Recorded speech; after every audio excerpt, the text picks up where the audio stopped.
आम्ही देतोय त्याचं स्वागत केलं पाहिजे। काही लोक म्हणतात ही योजना याचे पैसे मिळणार नाही, फक्त निवडणुकीसाठी हे जाहीर केलंय। मी आपल्याला मगाशी पण सांगितलं, मी आपल्याला शब्द देतो, येत्या 17 तारखेला पुन्हा एकदा सांगतो, तुमच्या खात्यात 2 हप्ते जमा होणार म्हणजे होणार। 15, 1,500 आणि 1,500, 3,000 रुपये। आता महिन्याला 1,500 रुपये म्हणजे वर्षाला 18,000 रुपये। आज काही लोक म्हणतात की या बहिणींना हक्काचे पैसे मिळाले तर आमचं काय होणार?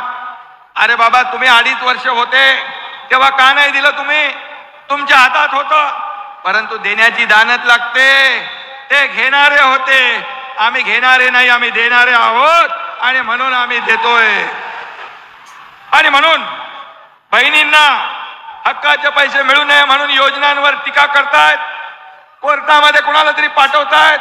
कोर्टाने पण ते फेटाळून लावलं। माझ्या लाडक्या बहिणींच्या योजनेला स्थगिती कोर्टाने दिली नाही, त्यांचं अपील डिसमिस करून टाकलं। कोर्टाने देखील तुमच्या बहिणींच्या बाजूने निकाल दिला। मी कोर्टाला देखील धन्यवाद देतो। तुम्ही भीक देताय। मला सांगा, एक सर्वसामान्य कुटुंब, ही माझी बहीण एक आपला चरितार्थ चालवते, आपला कुटुंब उदरनिर्वाह करते। आज हे 1,500 रुपये मिळाल्यानंतर ती आपल्या कच्च्या बच्चांसाठी काही खरेदी करेल, कपडे घेईल, मुलांना शिक्षणासाठी साहित्य घेईल। हा पैसा देखील या बाजारात मार्केटमध्ये गुंतवणूक होत राहील। आणि महिला भगिनींसारखी अर्थव्यवस्था कोणी सांभाळू शकत नाही, कारण महिला ही घराची 1,00,000-2 लाख नाही तर माझ्या 1.5 कोटी महिलांनी फॉर्म भरले, 1.5 कोटी महिला।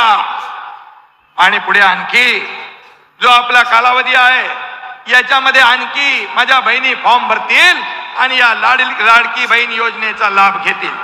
मी एवढंच सांगतो आपल्याला, पुढच्या महिन्यात जे अर्ज करतील त्यांना 3 महिन्याचे पैसे मिळतील। 4,500 रुपये, 1,500, 1,500 आणि 1,500। तेव्हा विरोधकांचे डोळे पांढरे होतील। ते जे असं म्हणतात पैसे मिळणार नाही, पैसे मिळणार नाही, पैसे मिळणार नाही, त्यांना चांगल्या तोबाडावर पैसे खात्यात गेल्यावर कळेल। आणि म्हणून मी आपल्याला एवढं सांगतो की या माझ्या लाडक्या बहिणी बऱ्याच उशिरापासून इथं बसल्या, मी त्यांना मनापासून या ठिकाणी धन्यवाद देतो। खरं म्हणजे योजनेचा लाभ पोहोचवण्यासाठी सरकारी अधिकारी, कलेक्टर, विभागीय आयुक्त, प्रांत तहसीलदार, BDO सगळ्यांनी मेहनत घेतात।